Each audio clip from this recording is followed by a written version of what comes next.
ellos. Hola, yo soy Armando, estudiante universitario, y tengo una pregunta. Cuando regrese a clases, ¿los maestros estarán vacunados? ¿O cómo podré evitar contagiarme y llevar la enfermedad a mi casa? Armando, muchas gracias por la pregunta. Como sabemos, se está intensificando en este momento la Estrategia Nacional de Vacunación enfocada a trabajadores de la salud, como en su momento se hizo en Campeche. Armando obviamente nos pregunta, o entiendo que la pregunta tiene que ver con que al vacunar entonces a las maestras, a los maestros, al personal que labora en los planteles educativos, él ya estaría protegido de contagiarse de este grupo de personas. Es correcto, es decir, en el sentido de que estas personas por lo menos van a tener mucho menos riesgo de transmitir la enfermedad, dado que no van a poder desarrollar signos y síntomas que son los que están más relacionados a la transmisión del virus por la vía aérea. Estamos hablando de la tos, estamos hablando obviamente de los estornudos. Sin embargo, Armando, es bueno recordar que no solamente estas personas tienen la potencial capacidad de transmitir el virus, sino también las demás personas. Y esto estamos hablando de si vamos a usar el transporte público, o en su momento vamos a caminar, o en su momento vamos a utilizar otros medios para llegar a nuestro plantel escolar. Vamos a estar en conjunto con otras personas de la misma edad que también estarán en niveles de seguro universitarios, en preparatoria, en niveles básicos, y que en su momento todavía no están vacunadas. Con esto, ¿qué queremos decir? Que las acciones de prevención en lo personal se deben de mantener, más allá que los trabajadores de la educación estén vacunados y por lo tanto el riesgo tanto de ellos de enfermar y contribuir a la transmisión haya disminuido, pues todavía hay un riesgo inherente a los demás actores que están en un plantel educativo. Por lo tanto, las medidas de prevención se deben de mantener, y entre ellas siempre vamos a destacar la sana distancia, vamos a destacar el uso adecuado del cubrebocas, vamos a destacar la higiene constante de manos. Pero no te preocupes, porque estos tres elementos están integrados precisamente en los lineamientos y en las medidas que todos los planteles educativos tienen que poner en práctica para todavía disminuir más el riesgo de contagio entre la población. Y obviamente todos los estudiantes o todas las personas que en su momento van a regresar a clases presenciales, pues el llamado es apegarse y en su momento respetar las indicaciones que las autoridades educativas van a implementar en este marco. Entonces sí, la vacunación en el personal es importante y es un buen paso para disminuir los riesgos, pero el todavía disminuirlos más y evitar contagios y evitar que el regreso a clases se convierta en un detonante de transmisión tiene que ver con poner en práctica y llevar a cabo las acciones preventivas. Vamos a ver el siguiente video. Tengo una pregunta. Considero que es una inquietud que tenemos muchos docentes que estamos por recibir la vacuna. Mi pregunta más que nada va encaminada acerca de las personas que de alguna manera presentamos algún tipo de alergias, ya sea a alergias alimentarias como algunos mariscos, camarones, algunos tipos de semillas, las nueces, las almendras, los cacahuates, o algún tipo de alergia a medicamentos, sobre todo los antibióticos, en este caso la ampicilina, la trimetopina, sulfametazol. Si nosotros podemos o somos candidatos a recibir la vacuna CanSino, que es la que en estos días van a aplicar a los docentes. Entonces, más que nada, mi pregunta es encaminada a eso, si nosotros podemos ser candidatos para recibir la vacuna CanSino si presentamos algún tipo de alergia, ya sea alimentaria o algún tipo de alergia a medicamentos o antibióticos. Muchas gracias. Agradecemos también la pregunta, porque no solamente la respuesta va a servir para el grupo de trabajadores de la educación, sino sirve realmente para toda la población que en este momento está siendo convocada a vacunarse por pertenecer ya a alguno de los grupos y las etapas en las cuales se ha iniciado. Las contraindicaciones absolutas, o sea, es decir, aquellas que en su momento impiden vacunar a una persona, son escasas o muy pocas para prácticamente todas las vacunas, y prácticamente todas ellas tienen en común que si una persona es alérgica a alguno de los componentes de la vacuna, pues obviamente no la debe de recibir. Esto suele ser más evidente cuando tenemos vacunas que se aplican año con año o que tienen antecedentes de que una persona pudiera haber recibido esa vacuna en específico y haber desarrollado una reacción alérgica grave. Esto es importante también mencionarlo, es decir, la reacción tiene que poner en riesgo la salud y la vida de la persona como para convertirse en una contraindicación de la misma, dado que el riesgo de complicarse y fallecer por la aplicación de la vacuna pudiera superar el beneficio. Hasta el momento eso no lo hemos visto asociado en las vacunas que actualmente se tienen, pero la recomendación del fabricante de la vacuna siempre es muy puntual en relación a sus componentes que integran la vacuna. Otro tipo de alergias, como las que se mencionaban en la pregunta, sobre todo las que tienen que ver a lo mejor con algunos tipos de alimentos, con algunos tipos de medicamentos o algunas otras sustancias o químicos, pues bueno, son específicas precisamente para esos componentes. Si yo soy alérgico, por ejemplo, a los crustáceos o a los productos marinos, ya sé que no debo de consumir los mismos porque voy a tener un efecto y una reacción que inclusive puede poner en riesgo mi vida, porque si desencadena una reacción anafiláctica que no es atendida a tiempo o de manera adecuada, pues sí, puedo fallecer a consecuencia de esa reacción anafiláctica. Pero hasta el momento no se ha identificado ni está evidenciado que estas reacciones estén cruzadas con algunas de las vacunas, es decir, por tener el antecedente de algún tipo de esta reacción, entonces no deba de ponerme alguna de las vacunas. No hay este tipo de reacciones cruzadas, por lo tanto, la indicación y la recomendación de recibir la vacuna continúa. De todas maneras, recordemos que en todos los puntos de vacunación siempre hay un cuestionario inicial, hay profesionales de la salud que están atendiendo no solo el momento previo a la aplicación de la vacuna, sino también los 30 minutos de observación posterior a la aplicación de la misma, y por lo tanto ellos también pueden contribuir a despejar cualquier duda que en su momento pudieran tener. Entonces aquí lo importante es no perder su turno, no perder el día y en algunos casos hora que les haya sido asignado, acudan a su cita. En la medida de lo posible siempre colóquense la vacuna, pero si tienen alguna duda muy particular, también habrá personas en el punto de vacunación que podrán ayudarles a resolver las mismas. Por favor.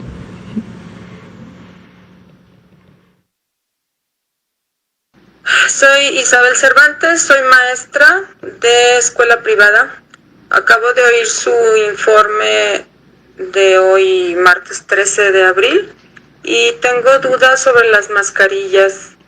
¿Están recomendadas? Ya oí lo que usted dijo. Mi pregunta es ¿por qué COFEPRIS no tiene injerencia en autorizar o desautorizar la venta de ciertas mascarillas para el público en general? Porque lo que yo sabía es que la KN95 es de uso exclusivo para el servicio médico de primera línea, que incluso dificulta en cierto grado la capacidad de respirar. Con mucho gusto. Vemos que la duda está más enfocada al uso que se le debe de dar de manera adecuada a las mascarillas N95 en un contexto de recomendaciones previas que se han hecho prácticamente desde que inició la epidemia en México, de cuáles son los grupos que deberían preferentemente tener acceso a estos insumos y además utilizarlos de manera adecuada. Y efectivamente, como lo mencionan en la pregunta, una mascarilla N95 tiene ciertas particularidades que le permiten ofrecer la mayor protección posible a la persona que la usa para efectos de no contagiarse, sobre todo de virus que pueden venir en la expedición de aerosoles que los pacientes enfermos de COVID-19 pueden obviamente transmitir. Esto sucede principalmente en los ambientes hospitalarios, que es donde se están atendiendo este tipo de pacientes. También puede suceder obviamente en ciertas acciones en el primer nivel de atención que están relacionadas a este riesgo directo. Por ejemplo, las personas que toman las muestras, que con los hisopos están tomando las muestras nasofaringias o faringias, pues tienen un mayor acercamiento y una mayor exposición a que esos aerosoles puedan en su momento contagiarlos, y es ahí donde precisamente los lineamientos en México indican el uso de la mascarilla N95, ni qué decir de los trabajadores de la salud que están inmersos en las unidades de cuidados intensivos, en los diferentes niveles de hospitalización o en las áreas, en las salas u hospitales completos que han sido definidos en un momento determinado como COVID y atienden a estos pacientes, aquellos que van a tener esta interacción cercana con las personas, aquellos que van a realizar una intubación y por lo tanto van a estar expuestas de manera directa a la vía aérea, definitivamente deben de usar la mascarilla N95. No así se recomiendan para la población general, en donde también hemos en muchas ocasiones comentado que en la comunidad el uso o la recomendación más adecuada son precisamente las mascarillas reusables, aquellas que son de tela, sí, preferentemente que siempre tengan 3 capas para evitar obviamente la mejor contención de la expedición de virus al aire o al ambiente, pero que no es necesario el uso de N95. Además que las personas que las han usado y las utilizan saben que tienen un limitante, porque precisamente el nivel de filtración que mantienen también limita el intercambio o el ingreso suficiente de oxígeno, y entonces son mascarillas que no pueden utilizarse en ocasiones por periodos prolongados o tienen que hacerse bajo ciertas medidas. Ahora, si la COFEPRIS en su momento puede emitir algún pronunciamiento o puede realizar alguna actividad para que estas no se distribuyan, bueno, realmente el marco de la COFEPRIS es más bien revisar el producto, evaluarlo, ver que cumpla con las características para hacer o tener la clasificación de N95, y entonces esto es lo que la COFEPRIS realiza en su marco de actuación. El adquirir las mismas, pues depende obviamente ya de las instituciones de salud, de los mismos trabajadores inclusive de la salud, en el contexto obviamente en donde los trabajadores en el medio privado o en el medio no institucional deben de hacer muchas veces estas adquisiciones, pero obviamente no se recomiendan, y es ahí donde también la decisión de todos nosotros como personas debe de ir encaminada a reservar el uso de estas mascarillas en los espacios y con las personas que realmente van a obtener el beneficio de usar las mismas. Vamos al siguiente, por favor. Mi nombre es Eugenio Falcón, vivo en el municipio de Metepec, Estado de México. En días pasados se llevó a cabo la campaña de vacunación para las personas de 60 años y más, y la única opción de vacunación era con la vacuna de Pfizer. Para las personas que tenemos contraindicada esta vacuna por las múltiples causas que han ustedes citado en las conferencias vespertinas, ¿cuál sería el procedimiento específico para solicitar una vacuna diferente? ¿Y cómo tendría yo que proceder? Muchas gracias.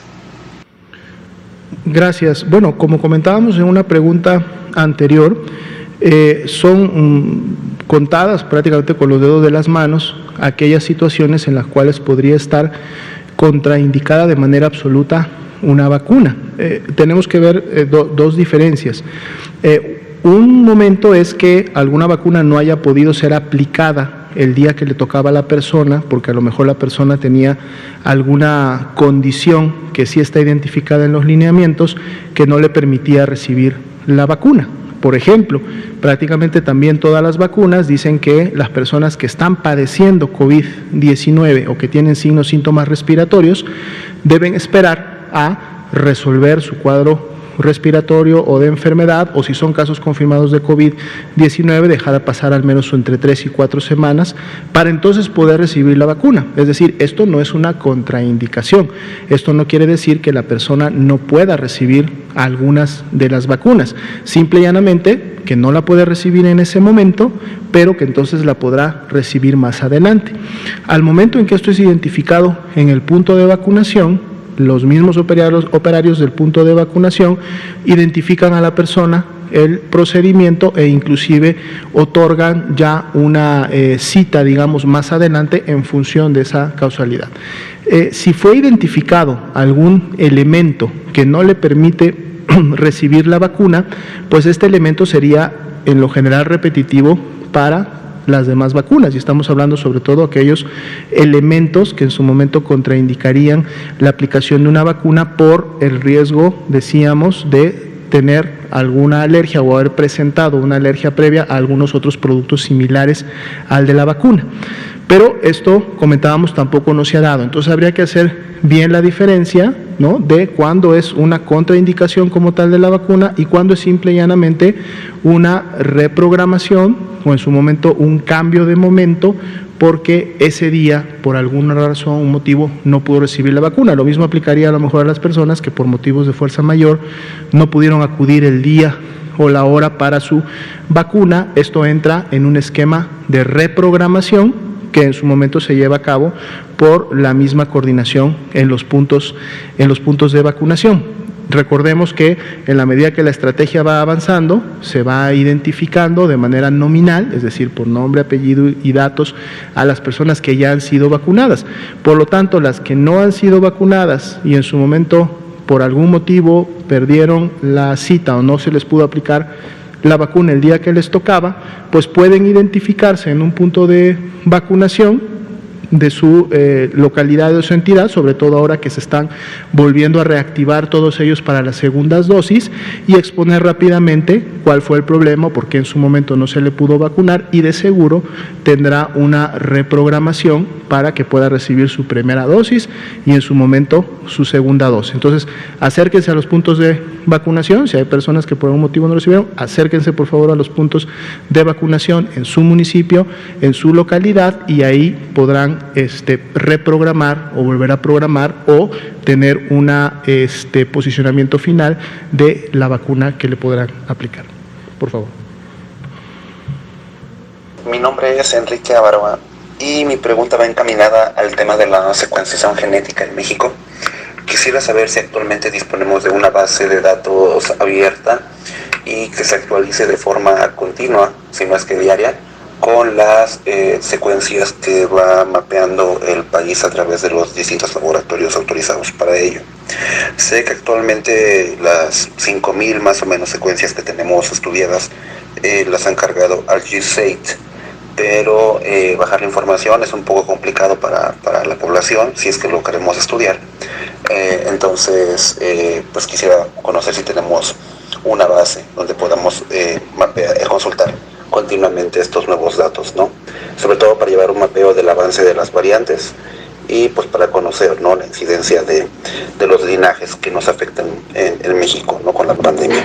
Y si no existiera esta base, pues sería entonces una propuesta, ¿no?, para crearla y poder contar con esta información de manera abierta y transparente.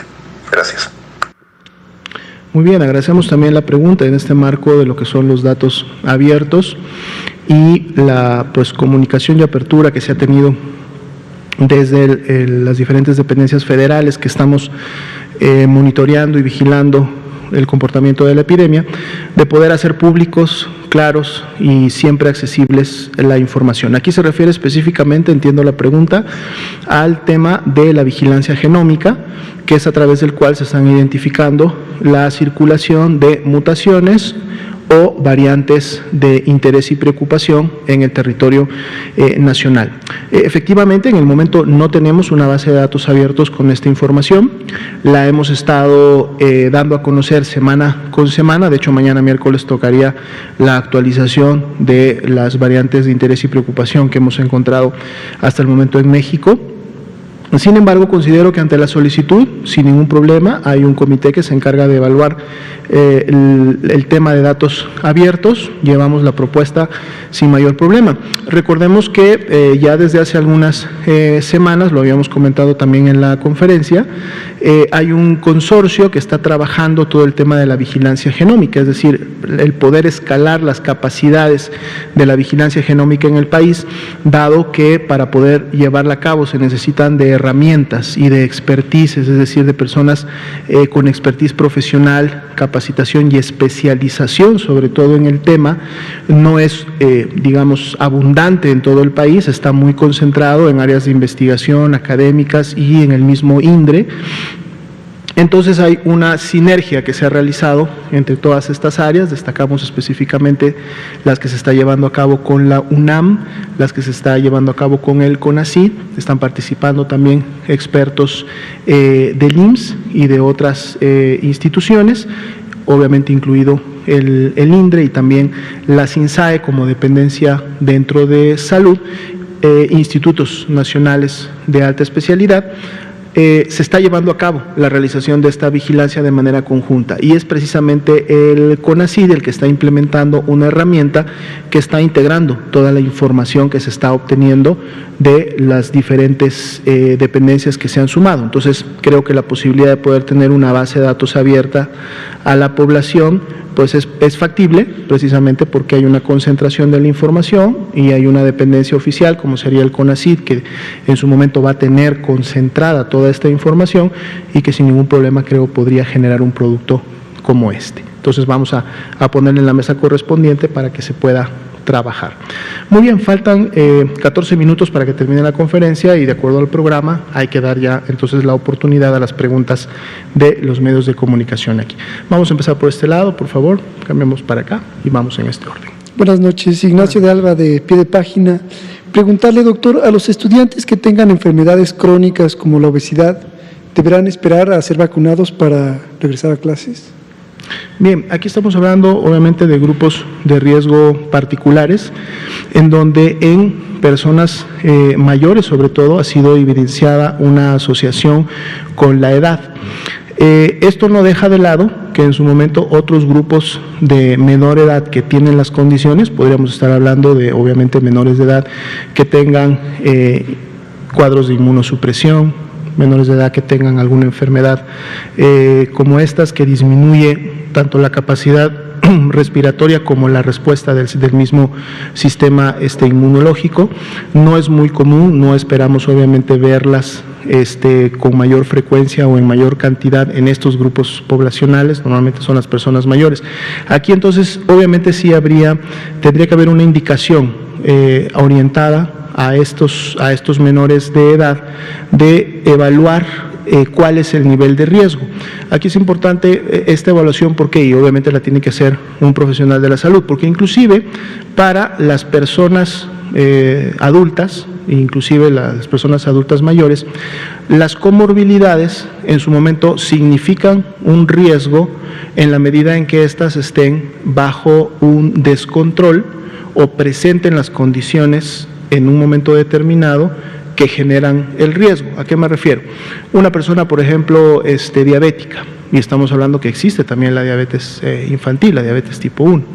Si esta persona está bajo control, es decir, sus niveles de glucosa están controlados, mantiene un tratamiento con medicamentos adecuado, tiene sus revisiones periódicas y por lo tanto se considera una persona que está bajo control, el nivel de riesgo disminuye mucho, en comparación, obviamente, con una persona que siendo diabética no tiene ninguna de estas características y por lo tanto se considera que además que tiene diabetes, está descontrolada. Entonces ahí el riesgo sí se incrementa de manera importante.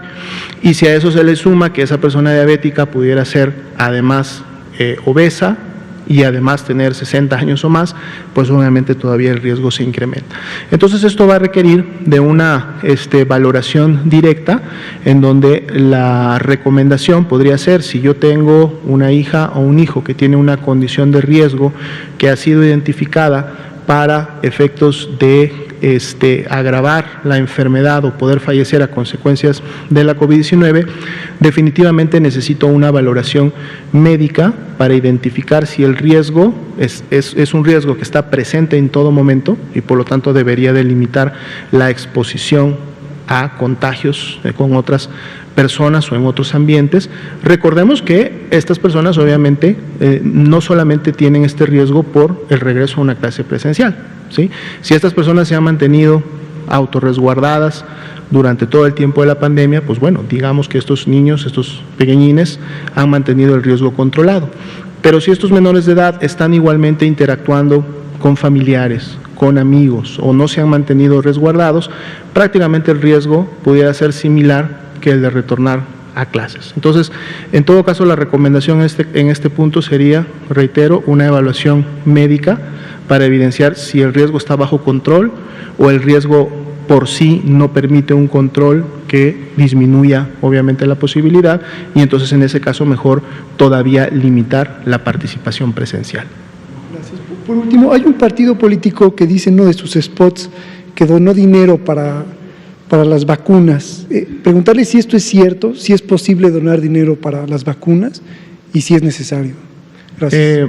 Les soy sincero, no tengo la información, no podría precisarla, desconozco, pero nos comprometemos en todo caso a indagar sobre esto, sobre todo dado que es un mecanismo que me identifico, no sería directamente a las dependencias horarias de la Secretaría de Salud, sino de seguro será más bien en un ambiente financiero que tenga que ver con la Secretaría de Hacienda u otras instituciones, pero hacemos la pregunta correspondiente para ver si ellos nos pueden confirmar o no esta situación. Gracias. Por favor. Gracias. Buenas noches, doctor José Luis Salomía. Saludamos al presidente Andrés Manuel López Obrador también. Doctor, ya que bien planeado el regreso a clases, hay bastante preocupación respecto a la movilidad en el transporte público porque se va a hacer también un gran posible foco de contagio, la movilidad en el transporte con los alumnos, los padres de familia, va a ser algo bastante movido. Quisiera preguntarle qué mecánica planean ahí o qué nos podrían comentar acerca de la protección, no sé, al transporte público o igual a los padres de familia y a los niños. Gracias. Con mucho gusto. Esta pregunta se responde desde el enfoque que el regreso a clases presencial es justo identificando el momento epidemiológico de menor riesgo. Es decir, la Estrategia Nacional de Vacunar a los trabajadores de la educación se va a dar de manera completa para que todos estén en la posibilidad y listos para en un momento determinado poder retomar la actividad presencial. Pero esto no significa que una vez que se termine con la vacunación de todos los trabajadores de la educación, inmediatamente se regresa a las actividades presenciales en todas las 32 entidades federativas. Y esto es importante porque justo tiene que ver con la preocupación de la pregunta. Es decir, más allá que tengamos ya a la población de trabajadores de la educación listos para regresar a las aulas, lo que entonces ahora viene es la evaluación del riesgo en la entidad y en los municipios donde se podría regresar a clases presenciales. Recordemos que actualmente esto está permitido en entidades que tengan el menor nivel de riesgo, el más bajo, que en este caso es el verde. Se está ya analizando si dentro del rango del semáforo de riesgo para el color amarillo, sabiendo que el color amarillo tiene un rango que va desde los 9 puntos hasta los 16 puntos, pudieran entonces también considerarse para efectos del regreso a clases los rangos bajos de un nivel amarillo. Reitero, esto se está evaluando, no lo tomen todavía como una ya indicación o algo que necesariamente va a suceder, pero sí es bueno comentarlo, igual para que la población lo sepa, en el marco de un retorno seguro a las aulas y a clases, estamos evaluando si los niveles bajos de riesgo amarillo, sobre todo cuando estos niveles han mantenido una tendencia descendente en las últimas semanas y por lo tanto son valores que más bien están pegados a un verde, ¿sí?, que subiendo o yéndose a querer pegar a un naranja, pues entonces estas entidades también en un momento pudieran ser consideradas. ¿Por qué se hace en este momento o en ese momento del menor o del mayor bajo riesgo? Precisamente para poder controlar estas situaciones en donde la transmisión pudiera incrementarse. Cuando yo estoy en nivel de riesgo bajo verde, quiere decir que hay una transmisión basal o muy baja en la entidad o en la región donde me encuentro. Por lo tanto, la posibilidad de contagiarme de por sí disminuye. Pero si además a eso yo le sigo sumando las medidas de prevención, es decir, el uso de cubrebocas de manera adecuada, sobre todo en espacios concurridos como pudiera ser el transporte público, el lavado de manos y siempre evitando tocarme la boca, la nariz y los ojos, independientemente de que me las haya lavado, y manteniendo en la medida de lo posible la sana distancia antes y después de estar en estos medios de transporte, entonces contribuyo. Lo otro que contribuye son las medidas que se realizan al interior de los planteles escolares.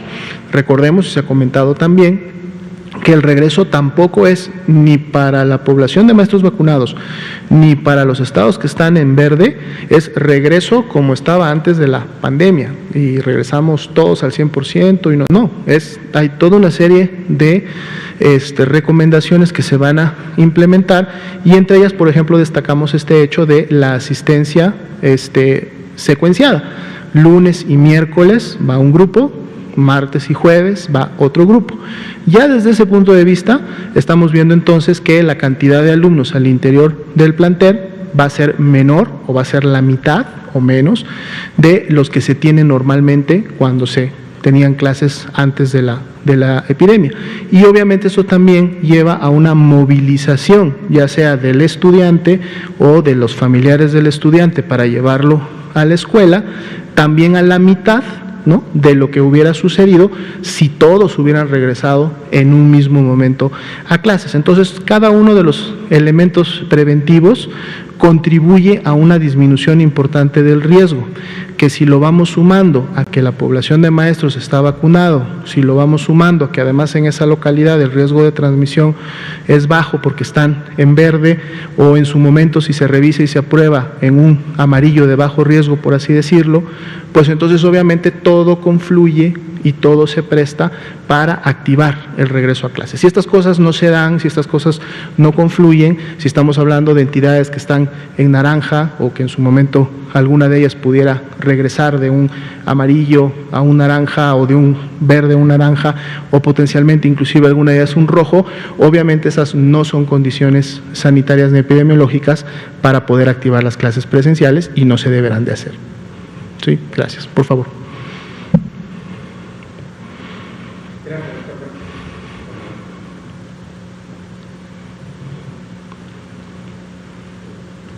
Gracias, doctor. Buenas noches. Tengo dos preguntas, pero por el tiempo ya nada más le voy a alcanzar a hacer una. Durante la pandemia, el punto cúspide del año pasado, se confinaron en México 80 millones de mexicanos sin la utilización de ninguna fuerza pública. Hoy es un hecho que la economía mexicana no aguantaría otra detención, un freno al crecimiento económico. Yo quisiera saber si con esta tercera oleada y con el aumento de casos en 10 estados de la República podría frenarse la economía o regresaríamos a un confinamiento de la población. Muchas gracias por la pregunta. Creo que es de importancia y se la deben estar haciendo varias personas en la población. La Jornada Nacional de Sana Distancia, que fue precisamente esta medida que se realizó a nivel de todo el territorio nacional en las 32 entidades federativas, con instrucciones y con intervenciones iguales para todas, tenía un objetivo muy específico al inicio de la pandemia y al inicio de la epidemia en México, que era, obviamente, por un lado, directamente disminuir la transmisión, los contagios y por lo tanto la carga de enfermedad en la población, pero con un objetivo secundario, que es al disminuir esta carga de contagios y de enfermos, disminuir entonces la demanda hospitalaria, que sabíamos vendría en su momento cuando la transmisión comunitaria y epidémica estuviera presente en todo el país, para dar tiempo a la reconversión y expansión de los hospitales, que a inicios de la epidemia o cuando se veía que el virus estaba por llegar al país, no se tenía, ¿no? Y saco el dato que lo hemos comentado muchas veces. Antes de que iniciara la epidemia en México, es decir, antes de los primeros casos confirmados en el mes de febrero, se tenían alrededor de 4,000 camas con ventilador, lo cual, para la proyección que se tenía de la cantidad de casos que podíamos tener en una primera ola y en esas primeras semanas del inicio de la epidemia, iban a ser completamente insuficientes para la atención de las personas.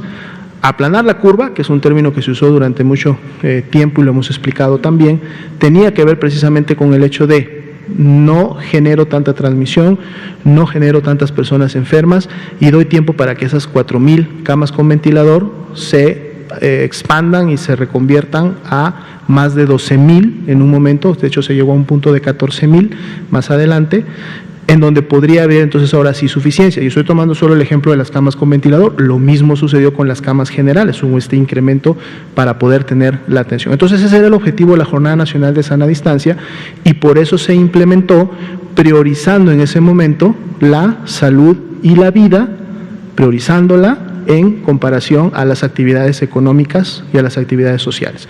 Pero entonces luego vino el semáforo de riesgo epidémico, que es el que actualmente tenemos vigente, el cual ya permite realizar acciones diversificadas, acciones regionalizadas, en donde ya no todas las entidades tienen que aplicar la misma intensidad de medidas de mitigación, de control, de distanciamiento social, sino que más bien lo hacen en función justo del nivel de riesgo en el que se encuentra.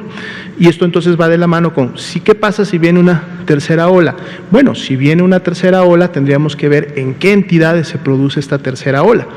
Lo que queremos evitar, y vamos a estar trabajando de la mano con cada una de ellas, es que si se produce una tercera ola, esta no tenga preferentemente la intensidad de olas previas. ¿Cómo podemos evitar eso? Si aplicamos las medidas de intervención comunitaria de manera oportuna. Por eso la medición constante para alertar a cualquiera de las 32 entidades, como ya lo hicimos en su momento con Chihuahua, de si estás teniendo un incremento que va encaminado a que tu nivel de riesgo se vaya a un naranja o potencialmente tengas que regresar a un rojo, frenarlo desde que te encuentras en el amarillo o en el naranja, no esperar a que llegues al rojo, implementar medidas que precisamente eviten esta afectación económica y social que en un momento determinado se puede tener a consecuencia de las medidas preventivas. ¿Frena o no la economía con esa tercera ola? Lo que pasa es que eso sería una consecuencia si entidades llegaran a un nivel rojo, recordando que el nivel de riesgo máximo o de color rojo es el que implementa las medidas más intensivas y de mayor magnitud de distanciamiento social, de disminución de la movilidad, de cierre de actividades no esenciales, que son las que tienen como consecuencia afectación económica.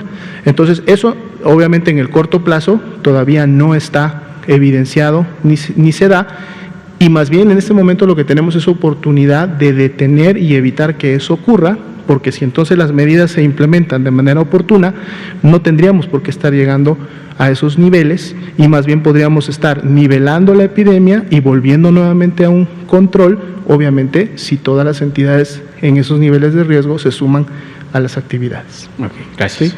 Gracias también, pues gracias a todos, son las 8 de la noche con 3 minutos, vamos a dar por terminada la sesión de hoy y nos vemos mañana. Muchas gracias.